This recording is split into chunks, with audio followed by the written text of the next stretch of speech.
မြန်မာပြည်မှာပွဲထိုးခြင်းနဲ့ဆိုရင်တမဏိစိတ်သက်ပိုင်ရှင်ဂျိုရှာဗန် UFC လောကရဲ့ flyweight တန်းမှာ The Fearless လို့လူသိများတဲ့လူငယ်ကစားသမားဂျိုရှာဗန်ဟာ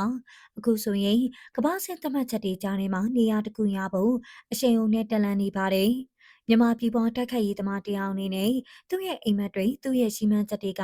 ဘာတွေဖြစ်မလဲ။ဒီနေ့မှာတော့ဂျိုရှာဗန်ရဲ့နောက်ဆုံးထုတ်ဖော်ပြောကြားချက်တွေနဲ့သူ့ရဲ့စိတ်နှုတ်ရှားစရာအနာဂတ်အကြောင်းကိုတင်ဆက်ပေးသွားမှာဖြစ်ပါတယ်။လက်ရှိ flyweight တန်းရဲ့အခင်းကျင်းနဲ့ပတ်သက်လို့ဂျိုရှာဗန်ကအင်မတန်ကျေနပ်နေပါတယ်။ပရိသတ်တွေကြားမှာလက်ရှိချန်ပီယံပန်ဒူဂျာနဲ့ပွဲတီဖို့တင်ရေပန်းစားနေတာပါ။သူအခုလိုတုံ့ပြန်ခဲ့ပါတယ်။ပရိသတ်တွေကကျွန်တော်ကိုမုန်းသည်ဖြစ်စေချစ်သည်ဖြစ်စေပန်ဒူဂျာနဲ့ပွဲကြောင်းပဲပြောနေကြတော့ဒီအခင်းကျင်းကိုစိတ်ဝင်စားနေကြပါတယ်ပေါ့။အဲဒီတော့ဘလူးတွေဆက်ဖြစ်လာမလဲဆိုတာမစောင့်နိုင်အောင်ပါပဲ။သူ့ရဲ့စိတ်ဓာတ်ကတော့တကယ့်ကို fearless ပါပဲ။သူကဆက်ပြောပါသေးတယ်။ကြိုက်တဲ့သူနဲ့ပွဲတီပြီးလို့ရပါတယ်။ဂျွန်ဆန်လည်းရတယ်ပန်တိုဂျာမာနယ်ကတ်တက်ဆူရိုKOJကြိုက်တဲ့ fighter နဲ့သာတီးပေးပါတယ်။ဒါသူ့ကိုယ်သူဘလောက်ထိယုံကြည်မှုရှိနေတယ်လဲဆိုတာပြသလိုက်တာပဲဖြစ်ပါတယ်။ဂျိုရှာဗန်ရဲ့အကြီးမားဆုံးဆန္ဒကဘာဖြစ်မလဲ။သူဟာအောင်မြင်မှုတွေဘလောက်ရရသူ့ရဲ့စာတိမြစ်ကိုဘတော်မှမမေ့ပါဘူး။ပရိသတ်ရဲ့ရှေ့မှာမြန်မာပြည်မြေစီနွားပေါ်မှာသူပွဲထိုးချင်နေပါတယ်။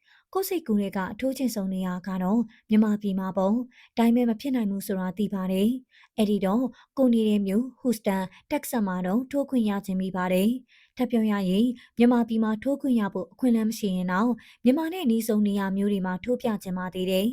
ဒီစကားတွေကမြန်မာပြည်သက်တွေပေါ်ထားရှိတဲ့သူ့ရဲ့လေးစားမှုနဲ့ချစ်ချင်းမြတ်တာကိုအထင်ရှားပြသနေပါတယ်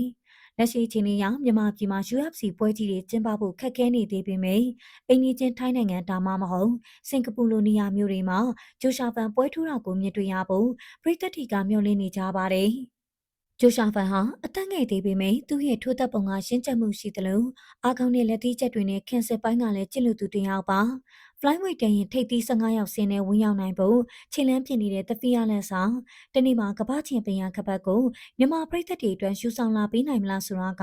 စိတ်ဝင်စားစရာပဲဖြစ်ပါတယ်။မြန်မာကောင်ဆောင်ဂျိုရှာဗန်သဖီးရလက်ဖန်တယောက်သူလိုချင်ဆုံးဖြစ်တဲ့မြန်မာပြည်သက်တွေရှိမှပွဲထိုးခွင့်ရပါစေလို့ကျမတို့အားလုံးကဆုတောင်းပေးလိုက်ပါတယ်။တင်အောင်ဂျိုရှာဗန်ကိုဘယ်သူနဲ့ပွဲတီစေခြင်းတလဲအောက်က comment မှာရေးပေးသွားခဲ့ကြပါအောင်ရှင်။